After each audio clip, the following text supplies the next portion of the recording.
Assalamualaikum warahmatullahi wabarakatuh kawan-kawanku. Kembali lagi di my channel Siti Zaleha. Dan terima kasih juga buat kawan-kawan yang selalu mengikuti dan menonton video-video terbaru ataupun video yang telah lalu di my channel. Baiklah, di video kali ini kita masih membahas materi tentang hidup tenang dengan kejujuran, amanah, dan istiqomah. Namun, khusus di video kali ini, kita hanya membahas tentang submateri amanah. Sedangkan submateri istiqomah akan dibahas pada video pembelajaran berikutnya. Adapun submateri kejujuran itu telah kita bahas pada video yang telah lalu. Oke kawan-kawan, untuk tidak memperpanjangkan waktu, langsung saja kita lanjut ke video intinya. Namun sebelum itu jangan lupa subscribe-nya.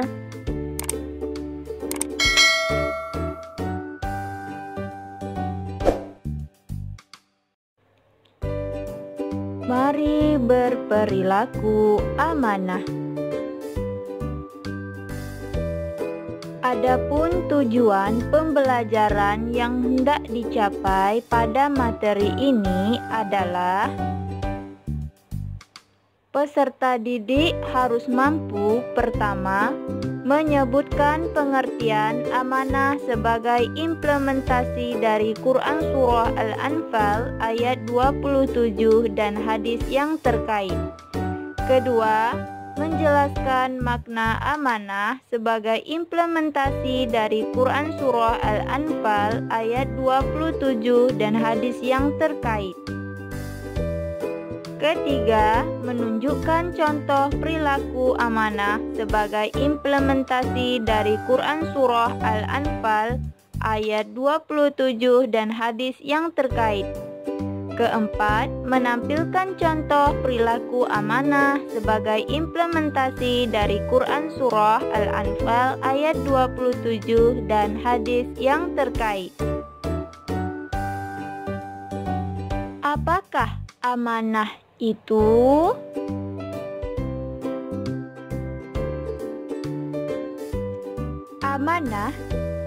Amanah artinya terpercaya atau dapat dipercaya. Amanah juga berarti pesan yang dititipkan dapat disampaikan kepada orang yang berhak.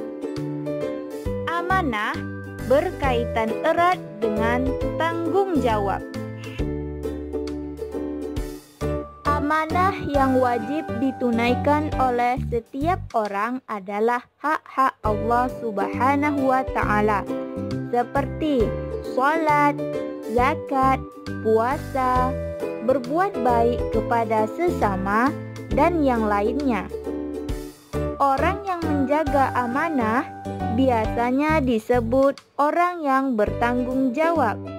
Sebaliknya, orang yang tidak menjaga amanah disebut orang yang tidak bertanggung jawab. Dengan demikian, dapat disimpulkan bahwa menjaga amanah itu penting. Kalau kalian setuju dengan pernyataan ini, mulai sekarang kalian harus berlatih untuk menjaga amanah. Kalian harus berlatih untuk bertanggung jawab. Untuk berlatih tidak sulit. Mulailah dari menjaga amanah yang kecil-kecil, seperti bertanggung jawab saat piket kebersihan. Kalian belajar dan sekolah dengan sungguh-sungguh. Itu juga bagian dari menjaga amanah. Melaksanakan ibadah salat juga bagian dari menjaga amanah dari Allah Subhanahu wa Ta'ala. Ternyata tanpa disadari kalian sudah mulai berlatih menjaga amanah. Siapa tahu kelak di antara kalian ada yang mendapat amanah untuk menjadi seorang pemimpin. Jika kalian berlatih mulai dari sekarang, pada saat menjadi pemimpin tentu tidak sulit untuk menjaga amanah.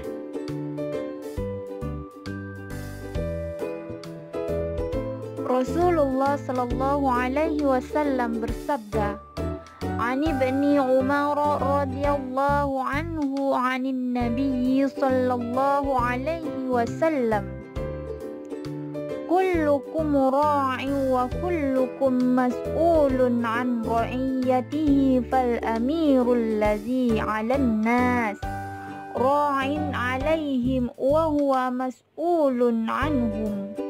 Rawahul Bukhari wa Muslim. Dari Ibnu Umar radhiyallahu anhu, Rasulullah sallallahu alaihi wasallam bersabda, "Setiap kalian adalah pemimpin dan akan diminta pertanggungjawaban atas kepemimpinannya. Seorang kepala negara adalah pemimpin dan akan diminta pertanggungjawaban perihal rakyat yang dipimpinnya." Hadis riwayat Bukhari dan Muslim.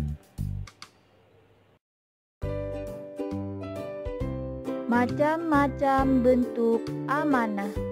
Pertama, amanah terhadap Allah Subhanahu wa Ta'ala. Amanah ini berupa ketaatan akan segala perintah dan menjauhi segala larangannya.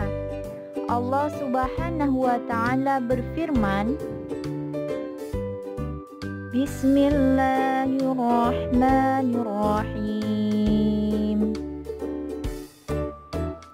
Ya ayyuhalladzina amanu la takhunu Allaha wa rasula wa takhunu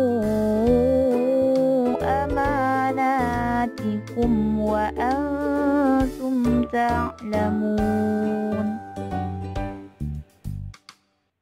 Artinya, wahai orang-orang yang beriman, janganlah kalian mengkhianati Allah dan Rasul Muhammad, dan juga janganlah kalian mengkhianati amanat-amanat yang dipercayakan kepadamu, sedang kamu mengetahui.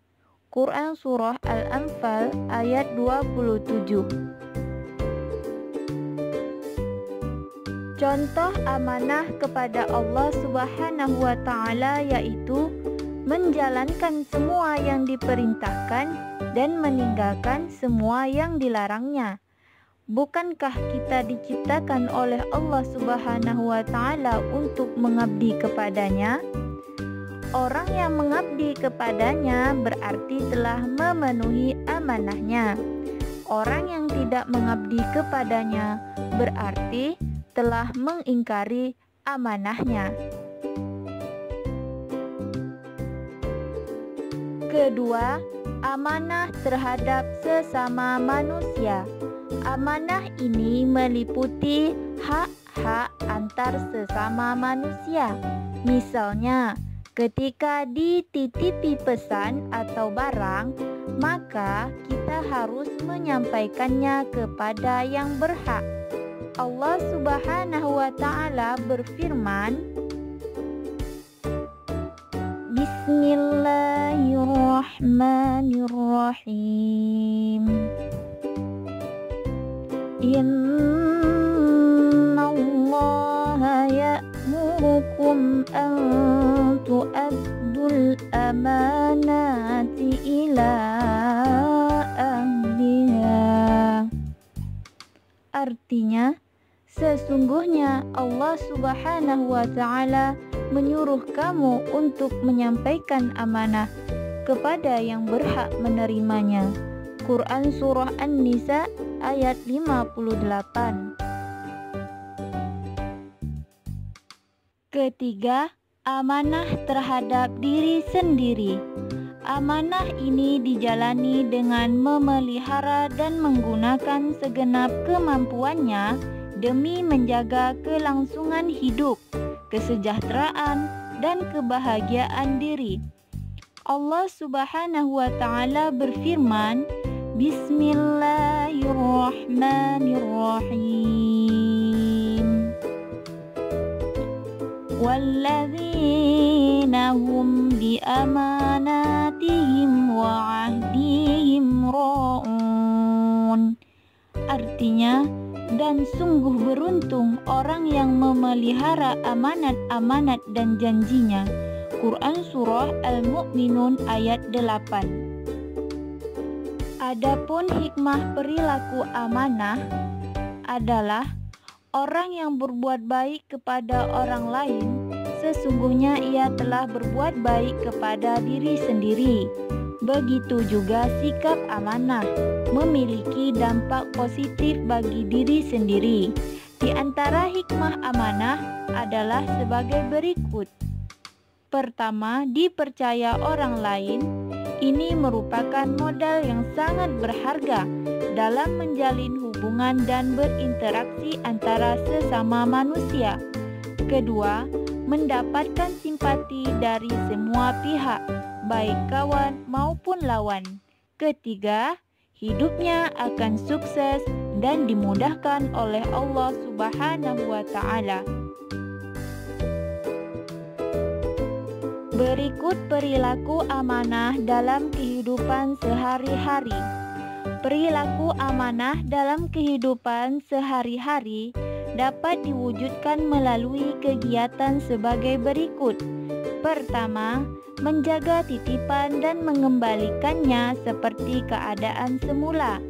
Apabila kita dititipi sesuatu oleh orang lain, misalnya barang berharga, emas, rumah, atau barang-barang lainnya, maka kita harus menjaganya dengan baik.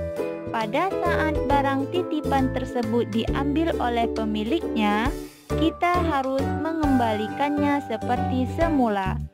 Kedua, menjaga rahasia. Apabila kita dipercaya untuk menjaga rahasia, baik itu rahasia pribadi, rahasia keluarga, rahasia organisasi, atau rahasia negara, maka kita wajib menjaganya supaya tidak bocor kepada orang lain. Ketiga, tidak menyalahgunakan jabatan. Jabatan adalah amanah yang wajib dijaga.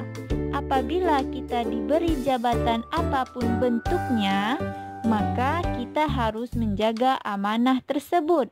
Segala bentuk penyalahgunaan jabatan untuk kepentingan pribadi, keluarga, atau kelompok termasuk perbuatan yang melanggar amanah. Keempat, memelihara semua nikmat yang telah diberikan oleh Allah Subhanahu wa Ta'ala, berupa umur, kesehatan, harta benda, ilmu, dan sebagainya. Semua nikmat yang diberikan oleh Allah Subhanahu wa Ta'ala kepada umat manusia adalah amanah yang harus dijaga dan dimanfaatkan dengan sebaik-baiknya. Adapun kesimpulan dari pembahasan materi di atas, di antaranya adalah: pertama, amanah artinya percaya atau dapat dipercaya. Kedua, amanah ada 3 macam, yaitu amanah terhadap Allah Subhanahu wa Ta'ala, amanah terhadap sesama manusia, dan amanah terhadap diri sendiri. Ketiga, amanah dapat diwujudkan melalui perbuatan seperti menjaga titipan dan rahasia, tidak menyalahgunakan jabatan, menunaikan kewajiban dengan baik, dan memelihara semua nikmat yang telah diberikan oleh Allah Subhanahu wa Ta'ala. Demikian penjelasan secara ringkas materi tentang hidup tenang dengan kejujuran, amanah, dan istiqomah, bagian sub materi amanah. Jangan lupa untuk mengikuti dan menonton video berikutnya, masih membahas materi tentang hidup tenang dengan kejujuran, amanah, dan istiqomah. Namun, pembahasannya tentang sub materi istiqomah. Sekian, terima kasih.